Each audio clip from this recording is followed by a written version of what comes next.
Well, welcome to the Everyday Discernment podcast. My guest today is Michael Jr. He is a comedian, an actor, and a podcast host, and now an author.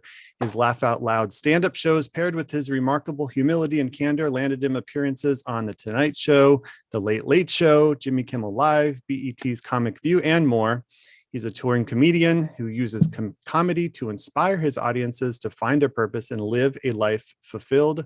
Michael Jr.'s debut book, Funny How Life Works, is out now and shares pivotal, often hilarious stories from his life. Michael, welcome to the show. How are you? I am great. Did you say remarkable humility? How Yes, is that? that's what I Is was that really that's what I was given. So, Oh, yeah, I don't know where that came from. Remarkable humility. First of yeah, all, to even write that sounds very unhumility, right. humble, and then to call it remarkable. Wow, It's that's remarkable. amazing. Whoever, Hey, just own it, I don't even know how to do that.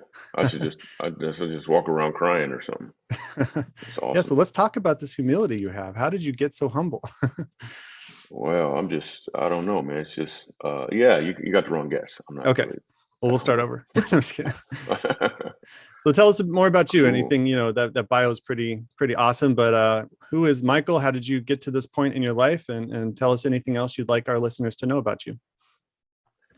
Oh, how did I get to the point of doing a podcast? Well, Yeah, right now. I This turned is on the pinnacle in your life. So, turned on this computer, and then you were just on there, and I was like weird. I was like, who is this dude? oh yeah. I I do comedy, which is awesome, but I'm really called to comedically inspire people to walk in purpose. So I'll do any so whenever I'm on stage, that's kind of what you'll get. I mean, we'll laugh for sure. I mean, unless you just in a bad place or you just don't find me funny, that's fine too. But we will laugh, we'll have fun, but there's always something a little more because laughter is really just the vehicle. It's not necessarily the destination. Yeah. So that's how I like to get down wherever I go, whatever I'm doing. Cool. Where'd you grow up? Well, what were your influences in being a Christian, and how did you kind of find Christ and get to the being a comedian? How did that all start? Okay, cool. That's like 7 questions, man. Yeah. Which one? I'm not gonna remember all 7 of them. I'll go with the one. How did I find Christ? It's the same way for Black people. Like you gotta believe in your heart and confess it with your mouth. So it's the same for Okay. Black people. Yeah, Good to know. just yeah, just so you know, in case you ever wake up Black and you're like, oh snap, how do I do this? Then you'll know, like, oh, Right. that's how I do it. So yeah, it's pretty dope. I'm gonna take a sip of coffee. Yeah. Cool. I forgot the other 6 questions. What were they? No, it's fine. Influences in your life growing up, when did you realize like, hey, I can do this comedian thing? And I know your journey kind of started with a God-inspired moment and moments along the road, with an awesome opportunity. I was listening to some of that, but when did you kind of just say, hey, I'm pretty funny. Let's try this comedic stand-up thing. And how did that process go? Oh, it was 1982, September 8th. Yeah. You just asked me when. I told you the Oh date. yeah. That's Okay. when that's when it was. We got the day So now. Okay. yeah, Awesome. yeah, yeah, yeah. I actually don't even remember the date. I mean, that could be it. No, no, no. So I remember when I've known I was funny since I was like 9 years old. Hmm. So I'm 9 years old, and me and my dad and my uncle went to uh, some of my uncle's friend's house. And I'm 9 years old, and I grew up in a household where when grown people are talking, you don't talk. Mm, Like you just listen. yeah. So we went into their house, and this house was really, really, really a mess. I mean, super dirty. And I grew up in Michigan, and it's like, I don't know, 20 degrees outside or something. Maybe, I don't know, maybe 15 degrees. Like it's super cold outside. We go into this house, and it is blazing hot. I'm talking about it must be 94 degrees in this house. And the whole house is dirty. There's clothes all over the place. There's old plates with old food on it, and it's just I had to use the bathroom, but the toilets didn't work, and it was horrible. And there was probably like 12 people living in this house. It was a big house, and I remember my dad and my uncle just looking disgusted, and I was looking around like, ugh, and we left pretty quickly. And then I'm sitting in the car in the back seat, and I know I can't say anything disrespectful, and I can't necessarily try to say something funny. So what I did was I put it in the form of a question instead. I said to my dad and my uncle, I said, hey, Dad, I didn't know you could have flies in January. And they both fell out laughing because flies can't exist in 15-degree weather. And they both just start cracking up laughing. And I remember sitting in the back seat, like, I knew instinctively, I kind of knew that would be funny, but I didn't know Yeah. for sure until I got some grown folks' response and reaction to that. So at that moment, 2 days later is when I started doing stand up and got on the Tonight Show. That last part is not true at 2 days all. later. Wow. Okay. Awesome. Yeah, it's just 2 days later, man. I'll I was fact just check that later. So Jay Leno heard about it and he was like, "Yo, we got to have you on the show." I was like, I yeah, got I got soccer tomorrow. I can't really. So I waited few years and ended it. that's smart. Yeah. You don't want to rush into something like that. But Hmm. back in the days when kids were seen and not heard, man, I'm trying to bring that back with my kids. I don't know. Those were the days, right? Well, yeah, there's so much. Yeah, I learned a lot. It actually taught me how to watch. Like, if you ever see me in a room, I'm just looking at people. If you ever see me at a party, well, first of all, that's not me because I don't like parties. Yeah. It's just too much Same noise here. and too many people. But if it is me for some crazy reason, because I had to be there, I'm in the corner of the room, just having a quick. I mean, just watching the place Yeah. and observing only, not really communing with people. Because I'm so what was it? Amazingly humble. Is that Right. what was the word? Yeah. We Something like call that. that Facebook stalking today. When you, Oh, yeah. But yeah. Yeah, I guess I'm on Facebook too. Cool. so yeah, so you got to this point where doors opened up and you were on the Tonight Show and a bunch of things. And I love the story of it was a stand-up night, and you were given the opportunity to kind of go on before a famous comedian. What was his name? I forgot his name, but and then he To go invited you on on tour before. with him and Jerry Seinfeld. Oh, oh yeah, George Wallace. Yeah, yeah, yeah, Yeah. yeah, So, and that yeah. was kind of a God moment, right? To be able to be in that opportunity to go on tour with them. Tell us about that. Yeah, yeah. It wasn't really a tour. He just asked me to do one event with him, and I Gotcha. was living in. I mentioned this in the book. I think it's chapter 28. There's only 25 chapters, but in the Okay. book, I mentioned how I was living in New York City, and my address was 1997 Lumina Drive because my car was a 1997 Chevy Oh yeah. Lumina. So I'm living in my car, and I do a show at the Comic Strip Live, and this comedian named George Wallace saw me, and he thought I was funny, and he saw that I was clean. So I didn't know Jesus at this time, and 26 years old. I didn't know Jesus at the time, and then he invites me to do a show with him in New Jersey, and I'm pumped. He said his best friend is going to be there. I was like, man, this is awesome. I didn't know who his best friend was. Of course, I get to the show. It's Jerry Seinfeld. So it's me, George Wallace, Jerry Seinfeld. I Yeah. got two shows, got two stand ovations. I rip. I'm the man. Neither one of them, Jerry or Jordan, neither one of them knew that I was homeless at the time, literally Mm, living in my car, because that's not something you just bring up in the green right. room. Hey, the other day I was sitting in my den, which is the passenger seat in my car. Anyway, um, so we had a great show. The issue with that whole thing is when I lived in New York, like I said, I was living in my car, but I was rationing. I didn't have enough food. I mean, I had food, but when I moved to New York, I thought that if I get on stage somewhere, possibly, which I knew it would be really hard to get on stage, I was thinking that it would be easy. Once I do a show, maybe I'll get enough money, be able to keep my apartment and do all that stuff. But the clubs in New York City actually pay approximately uh, $12 a night on average. Like Yeah. literally, they pay $12 a night. I quickly ran out of money, and then I had like $6 when I got invited to do the show with George Wallace and Jerry Seinfeld. Had about $6 to my name, which was okay because on that Friday I was going to do a show, get another $12, $15 from this, and then I could keep.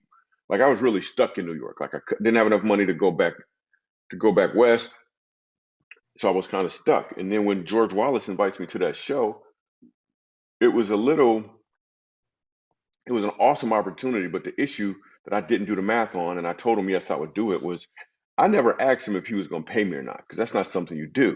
If you get an opportunity like that, you're gonna be like, "Yo, you paying me? How much I get paid?" So I never Right. knew if I was going to get paid or not. So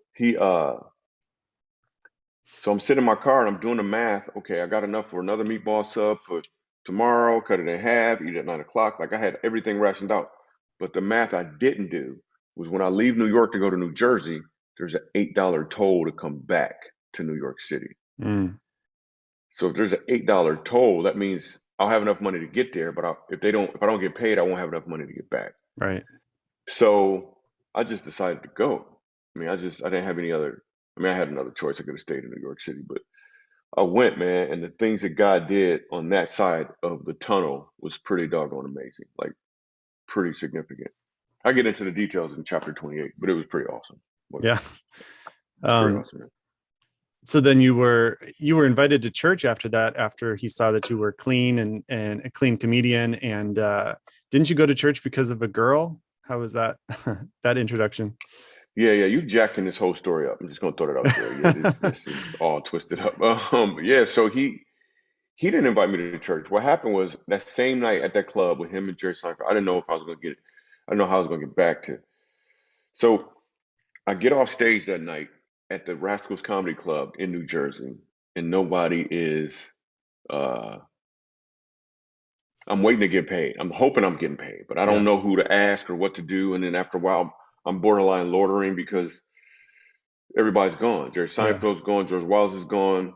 Most of the audience members are gone, and it's time for me to get ready to leave. Then the manager of the club walks up to me and he says, and I'm thinking he's about to give me some money because I can tell he's walking right towards me. Yeah. And instead of giving me some money, he said, "Hey, man, would you like to go to church with me tomorrow?" I Oh, was like, "Church? You got some money or something? I ain't going to church." And back up. So I was like, "Nah, I'm okay, man. I ain't gonna go to church." So then I went to the bathroom because the one in my apartment didn't exist. right. Right.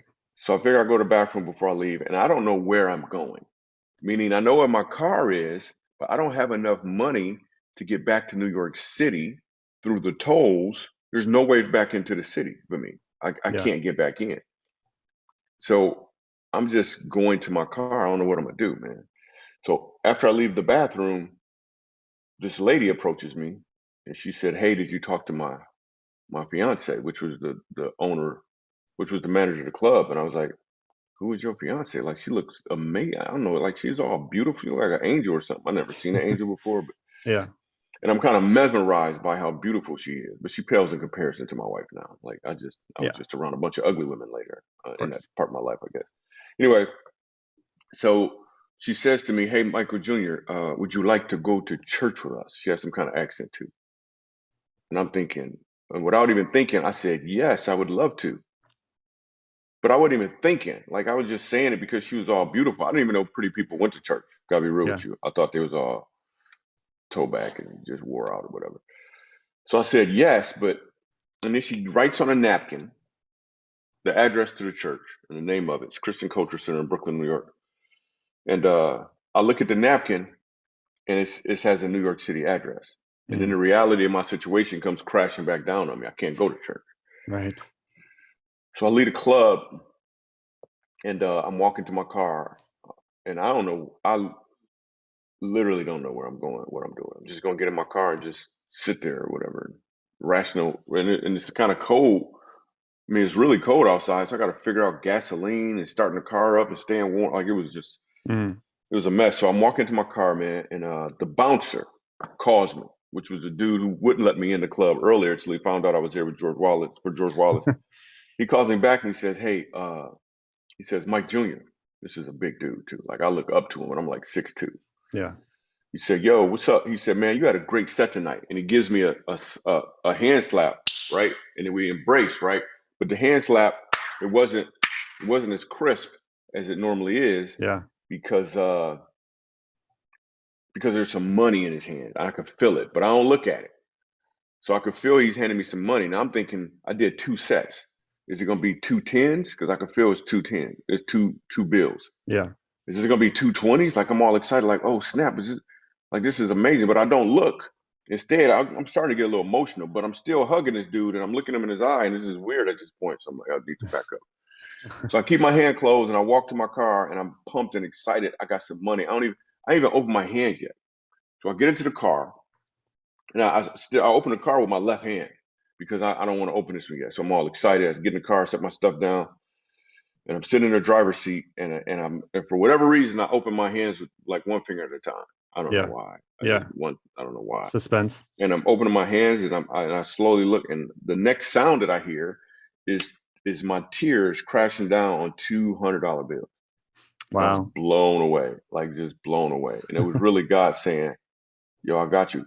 So then I looked to the passenger seat and I see the napkin with the address of that church on it. Yeah. And I was like, oh, I'm going to church. And then I went to that church, and that's the church I got saved at. Wow. It's That's pretty a dope. crazy story. And that might as well have been $1 million for you back then, because that was everything you needed to get out of the city and more at the time. And so Hmm. that's a great time of discernment where you just kind of were faithful to just kind of take one step at a time, and God met you where you were. That's amazing. Okay. Yeah. What other influences in your life, like comedian influences that you looked up to, or anyone else that kind of helped you along the way? No, not really. I mean, I didn't really. Uh, I never watched comedy when I first started doing comedy, probably for the first 15 years, and I Mm, don't know why. I just didn't have a taste for it. It was almost as if, meaning, not that I don't mind the language and all of that stuff, especially back then. That was just part of comedy. yeah. But I never was comfortable watching comedy, probably for the first 15 years of my career. Mm, And I didn't understand why until after I got back and started watching comedy more.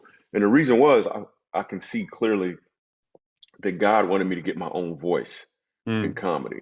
Because that's had I good. watched a bunch of other comedians, and there's some phenomenal comedians out there, both clean and dirty, if I had I watched them, like I would have been influenced by what it is they're doing, their style. But instead, I just didn't watch, and I created my own style, my own thought process. And now that I have that locked and I know what it is I want to do, I really enjoy watching other comedians a lot. Yeah, It's that's like great. Brian Regan is hilarious. I think Ellen DeGeneres is funny. Like there's a lot of really funny stand-ups out there for Yeah, sure. for sure. So one of the focuses of this podcast is what we do every day to keep our eyes on Jesus in a world that's full of distractions and vying for our attention. And how do we keep our eyes on Jesus every day? And sometimes we'll miss it, but other days, we need to make it intentional on how we stay focused on what we're supposed to be doing. So what have you found in your life that helps you stay focused on what God has for you, and keeping focused on him every day? Is there any practices you've incorporated or any routines that you kind of do that kind of help with that? Well, the first thing I do in the morning is I'm like knees before feet. So when I get out of bed, literally I'll go to my knees before I go to my feet because my feet Mm, is about me, my knees is about him. So that's that's like good. a regular thing that I do. Yeah. The other thing is I always suggest to people um, to not have like a prayer closet. Like listen, I was in the movie War Room. It's a Yeah, great movie. It's that's awesome. right. And we do have a war room in our house where we go and pray. Mm, But what I recommend people do is have that for sure. But also like be very, very aware of the fact that if you have a certain place where you talk to God and you mostly talk to him in that place alone, yeah, when you leave the place, mentally your brain is saying, okay, I'm done with that. Now let me go here. yeah, And if you're not aware of it, you'll lock your relationship with God down to that location, that's or whether good. it be in the car or whatever the case is. So I try to have those conversations with him in multiple places and then throughout the day. Otherwise, it's easy to get locked into, okay, man, I gotta go spend my morning, or even if it's a certain time, gotta get my Yeah, morning time with God. What about the afternoon or the eat? Like, how can yeah. you continue a conversation? Maybe Mm, even, maybe even while you're talking to God and praying, saying, "Hey, God, when I get to work today at lunch, you think we could talk about whatever?" Now you're kind of setting up a continued conversation versus just what I do and then getting caught in the rut of yeah. doing the same thing the same way. That's really good. By And the that's way. one of the things what the Bible talks about, praying without ceasing. It's taking him with you throughout the whole day. And then there's nothing wrong, like you're saying, in having a prayer closet or morning devotions. But at the same time, what happens when you're in the heat of the battle at work or at school or wherever it is, where is God in that moment? And he's always with you, but it may not be as real to us if we don't keep our minds on him and our thoughts on him and just pray in the moment. Hey, God, I need you in this decision. I need you when I want to lash out in anger. God, come and fill me. And so that's a great reminder for everybody, just to take God with you throughout the day. So your new That's book, good. Funny How Life Works, and you have a podcast too, which is very funny. I love listening to that. And Oh, the book cool. is really about stories of your life, and funny how life works, literally in the title. And so you have obviously the comedy and sense of humor. It has changed your life and those around you, but why do you focus on people finding the funny in life, and especially coming out of a year like 2020? Why is it important for people to you know uh, not be just casual with life, but also not take it so seriously to the point where we're, in depression every day. As Christians, we're supposed to find the joy of the Lord. And so, like, what has been your message with people in your shows? Always point them to some kind of deeper truth. What would you say for people that just kind of is hard for them to find, what's funny in life? Because I think God is a funny God. I mean, just look at what his creation and things he's done Hmm. in the Bible. Like Hmm. he's got a sense of humor. And so why is it important for us to have one too?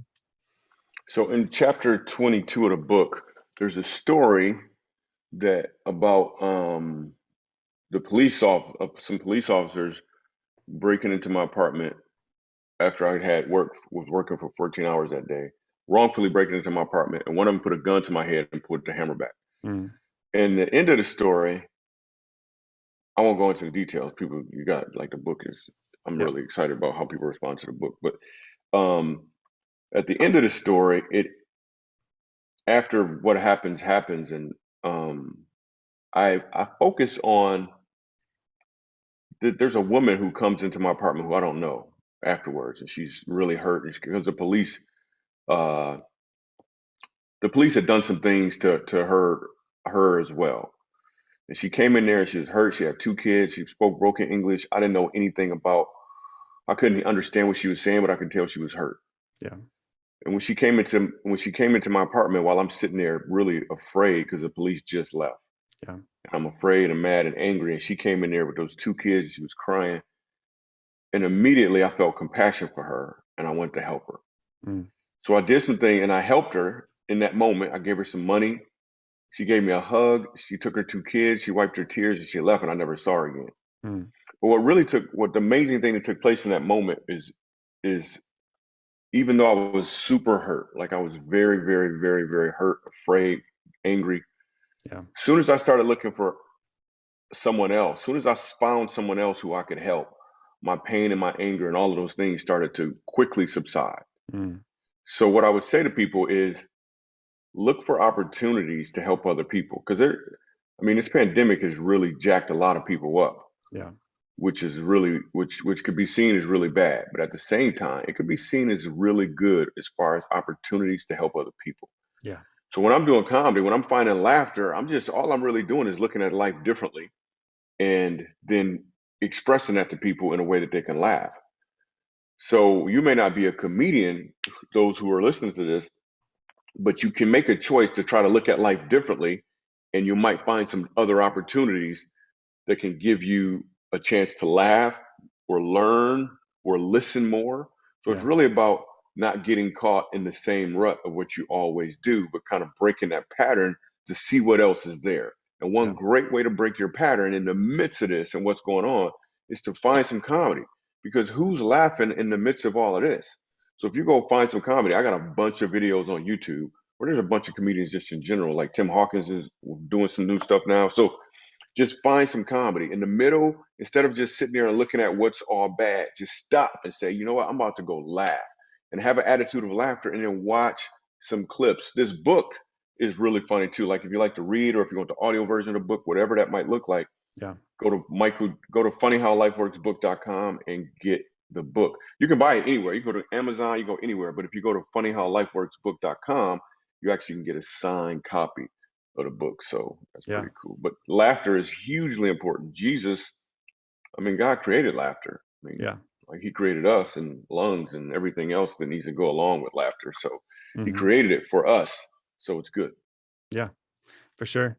And, you know, you talk a lot about getting out of your comfort zone, and that's where growth comes from. And so, how has God drawn you out of your comfort zone into intentionally seeking Him into new experiences? So, a part of discernment is to know, is this experience actually God, or is it just like my desires? And so, how do you kind of process when something comes up when you have to have Hmm. discernment about a decision, if it's God or not?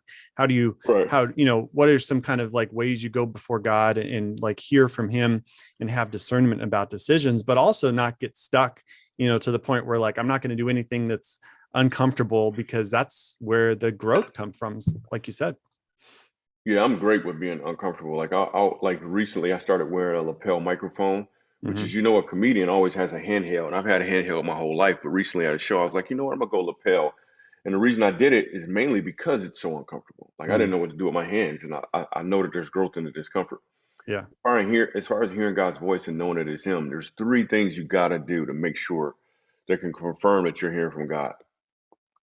So whatever the decision is, whatever the choice is, whatever you have to do, it'll always line up with these three things. Number one, it will line up with God's word. It will Yeah. never go against His word. So if you feel like you're hearing a voice, you feel like it might be God, go to His word and make sure it lines up with His word. Yeah. Number two is it'll be confirmed by some other like-minded believers. Mm. Like other people will confirm this in a Yeah. good way. You don't necessarily have to go to them and ask him, hey, what you think? You think I should go ahead and date Dwayne? Like you don't even have to ask him. Like it'll be confirmed in another way. Yeah. And number three, you'll have a peace about it. And when I say you'll have a peace about it, you'll feel settled. It doesn't mean you'll understand exactly what's going to happen. Right. So the best way that I find, instead of saying, if you got choice A and B, instead of saying, hey God, what you want me to do? Yeah. Like you can do that if you want to. But if you have a sense that A is the way to go, a great way to position is, hey, God, I really feel like I'm supposed to do A. Is this the right move or not? Yeah. And then if you feel, and it could be a hard move, like you don't know how you're going to do it, you don't know how you're going to pull it off, it doesn't make sense. But if you pick a direction, it's sometimes easier to hear from God because you'll be unsettled about it. Not, when I say unsettled, I don't mean like when God told us to move to Dallas, we didn't know any details. We only knew two humans who lived in Dallas. We didn't know any of the details. So don't get caught up in the details. Yeah.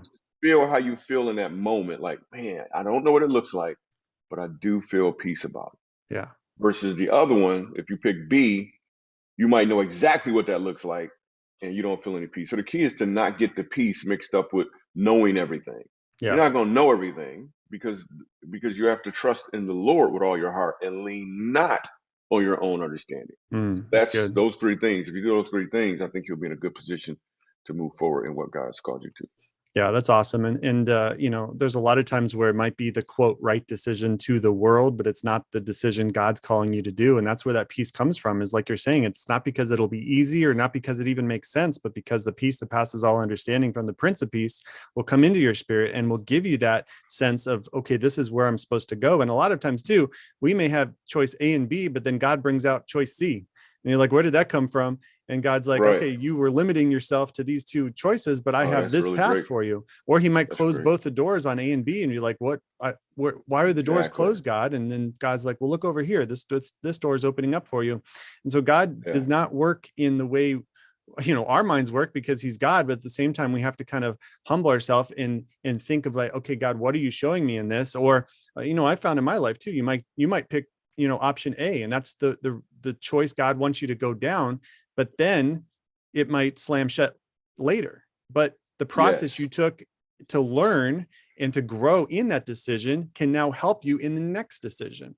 And so it doesn't mean you're Absolutely. going to stay on path A forever. It just means for this season, that's where God wants you. It's whether, maybe you're going to a church temporarily, or maybe in a job temporarily, or maybe, serving in something, but there's a season for everything. And people get upset, and I get upset when a door closes on something I've been doing for 10 years. And I recently left a job that I was in for over 20 years. And it's like, I thought that's what I was going to do forever. But then God's like, well, because you're trusting me and because you're listening, I have something better for you. Mm-hmm. That's good. Yeah, yeah. Closing door A, a good example of closing door A, even though you went through door A, is like Abraham. His name starts with an A. That's awesome. Yeah. And door A was, I'm about to sacrifice my son. Right. And then when he got up there to do it, God was like, nope, closing the door. Don't want you to sacrifice him. So some of that stuff is just to check and see where you at on your obedience.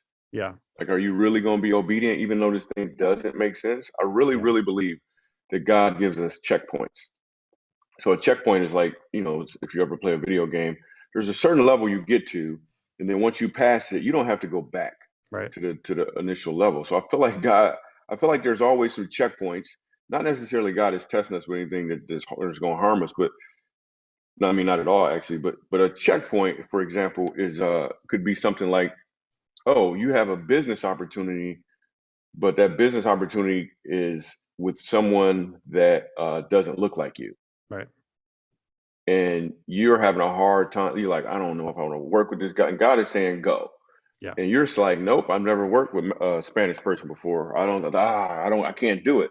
Well, that's fine. You cannot do it, but you're not getting past that checkpoint. Mm. Sometimes a checkpoint will show up in regards to, you just got to do this little bitty thing that's not 100% true on your taxes. You're going to save so much money. In fact, Yeah. you're going to use some of that money for the kingdom. You start Right. doing all this rationalization or whatever. Get And that is an 15%. absolutely. And that right there is a checkpoint where God sees that and he's like, you're not ready yet. Just Yeah. stay where you are in the circle you're in. And then when another checkpoint will come up, and if you get past that thing, then that means you're ready for real treasure. Because Yeah. when God says, like, if I can trust you with little, now I know I can trust you with even more. Mm. The little sometimes is money, and it could be $1 billion, but the more is people. If God can trust you with money, then the next level is maybe I can trust you with some people. Yeah, that's really good. And it might be that we restart, and discernment is not that we're going to get every decision right, but it's that we're going to learn in the process. I call discernment a spiritual muscle that you grow over time. And it's through not only good decisions, but also bad decisions that we grow that muscle. And if we make a bad decision, then we don't keep making that same decision over and over, but we learn from it, restart, like you're saying, and move forward with that new knowledge that we have. And this Good. is Where's the important too. decision muscle? Where's the Yeah, decision muscle located? Like it's uh like it's somewhere what over does it here. look like? Yeah, up Oh, here. it's on Yeah. the back of your neck, maybe. Prefrontal Oh, you're cortex. oh, well, that'll be weird if it gets big. Because then you're like, man, that dude got a big decision muscle. How does he wear Yeah. a hat? Okay, Yeah. cool. It's a sign of sign of humility if you have a big head. So Yeah, and I got extraordinary yeah. humility. Yeah, we established that at the beginning. We did, yeah. This is one of the last questions is you talk about, you say the You say fast one of the track. last questions. Like, Yeah, how one do of you the last. one of This is a it can't be last. Pentecostal 5 minutes. It It might be can't be 15. last and one of the last. It gotta be Yeah. It's a whole string of last. because We'll all see. of them are one of the last. If you think about, like, all of the questions are one of the last questions, right? Yeah. It's like a pastor saying, I got 5 minutes left, but then it's actually 20. Yeah, that does happen. I've been there before. So if it goes too long, just hit the end button and then we'll know you're done. Oh, well, I'm about to find this. Right. Yeah, go ahead. You say that the fast track is really the best track, and we need to be like doctors and have patience. So let that sink in for people that aren't catching that. Ooh, that is dope. That's what you said. And so I you said said that in my book. your gifting is a starting point, but needs to be developed and worked on over time. And a lot of times people think that people think that I have this gift. I'm going to go do all these things right now. But and a lot of times we want the position without the path to get there. I want to be a comedian. I want to be a pastor. I want to be all these things, but not realizing the journey it takes to get there. And fast track is actually dangerous. And you see a lot of people that are fast tracked to now social media celebrities and all this stuff online, 16-year-old kids that have millions of followers on TikTok, and God bless them, but it's the same thing. Like, what was their journey to get there? Like just turning on a camera and saying a couple funny things. And so in our life, no matter where we're at, we have to be, patient on God and let him develop us over time without looking at other people's journeys and wanting to have that immediately. What have you found in your life about, being patient on God and letting him work on you through processes? Oh, nothing. Nothing. Okay. Yeah, nothing. I guess we're done. Yeah, we're probably done here. I feel like one thing God has shown me is and I do this, is to think about what I'm thinking about. You know what I mean? When I think about what I'm thinking about, I have to be patient because I can't be really operating and running around if I'm thinking about what I'm thinking about. Mm-hmm. Like the Bible says to guard your heart and your mind. Like I'm constantly thinking, what am I thinking? So if I'm in an autograph line, I do it a lot in an autograph line. And I'll sign somebody's merch or the book or whatever, and then this lady will start telling me about the new sweater she bought for her dog. And I am done. Like I'm done. I'm 3 minutes in, I'm done. I don't want to hear about the sweater anymore. But I realize that I'm done, and I'm saying to myself, okay, God, is there anything I can give to her or anything I'm supposed to receive from her?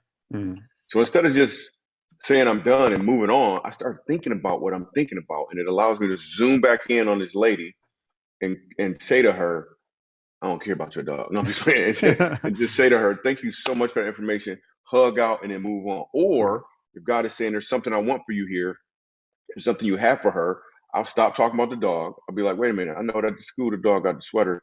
Tell me about your closest relationship, because she's only talking about the dog because she's avoiding something else maybe. And I Right. didn't know that, but when I start thinking about what I'm thinking about, I'm like, okay, God, and then I can hear, and then I'll say, hey, what is it we should pray about? Like, Yeah. you'll never see me again, probably. So let's go deep as we can, Right. and let's jump in right now. Like, I can do that in that moment. So it's important that people be patient enough, and God will teach us patience through a bunch of avenues. But if you just make the choice, wait a minute, God, I'm just going to be patient. I'm thinking about what I'm thinking about. You could actually skip ahead. Otherwise, you'll find yourself in some situations that'll continue to test your patience. And when you say test your patience, think about it. If something is testing your patience, Hmm. that means your patients need to get past another checkpoint, Right. right? So more opportunities for you to be impatient are going to show up until you can pass that checkpoint to get where you're supposed to be. And a fast route to get there is to think about what you're thinking about. Yeah. Craig Rochelle wrote a great book to cover some of this as well, called Thinking something, whatever the book is. It's Thinking awesome. I read it something. twice. Yeah. Yeah. Oh, think about your master your mind. Anyways, Craig Rochelle, look it up. Yeah. Great. Yeah. Yeah. Whenever people ask me for autographs, I just give them $100 bill because I know that that's going to make the most impact because money talks. There And you go. so Yeah, let me get a couple. I want like 700, actually, no one 700 asked me for autographs. autographs. So now everyone will. They're like, oh, I want to get that $100 bill. That's awesome. So cool. So as we wrap up, anything else you want to kind of talk about or let people know where they can find you and, Yeah, you can find me on this podcast right here.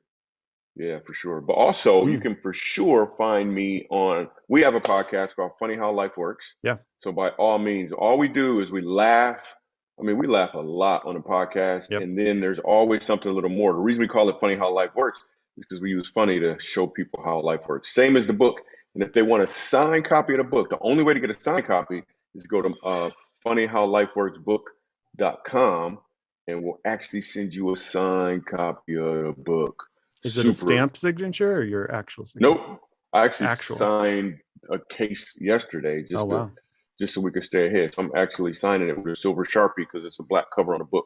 Okay. So super excited. If people want it, they should go ahead and get it for sure. Because I think, and you can read the stories in the book. You can read it to your kids. Yeah. Like, and it has some really good. So we did the stories, we told them, but then we also put some application in there too. So Mm, you're laughing, you're learning, and it's something like, oh snap, well, I could do this tomorrow, and it'll help you probably get past some of those checkpoints that people have in their life. So yeah.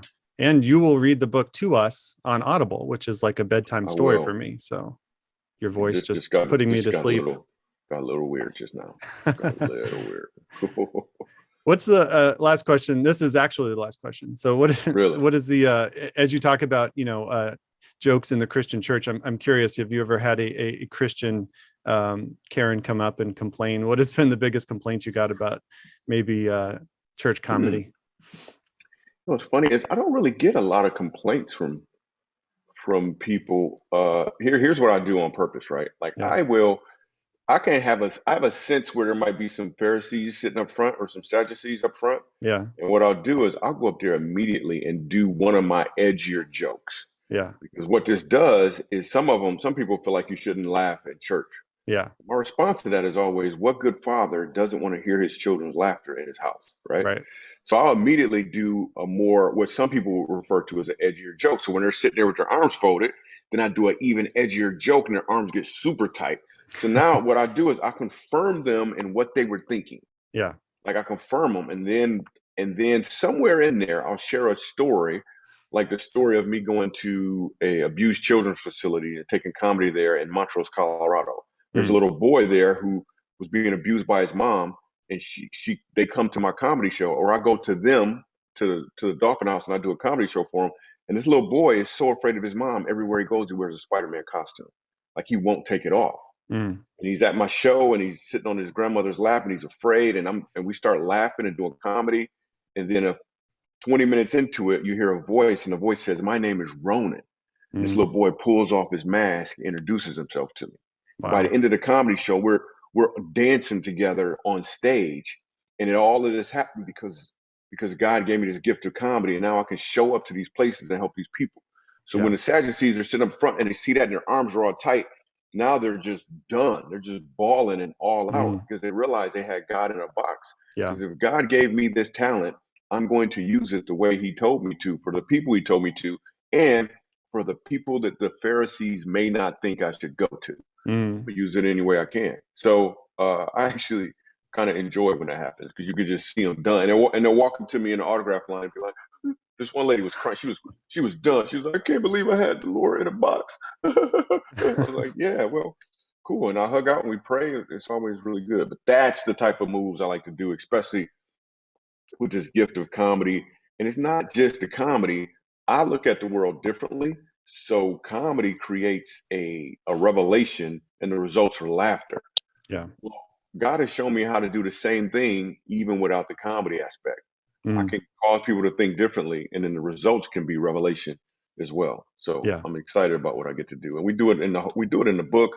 We do it on my videos on YouTube. So I'm Michael Jr. Comedy on all platforms. But get the book Yeah. and the proceeds from the book because there's so much stuff going on in the world. If you get the book, Funny How Life Works, the proceeds are actually going to a Black family in America.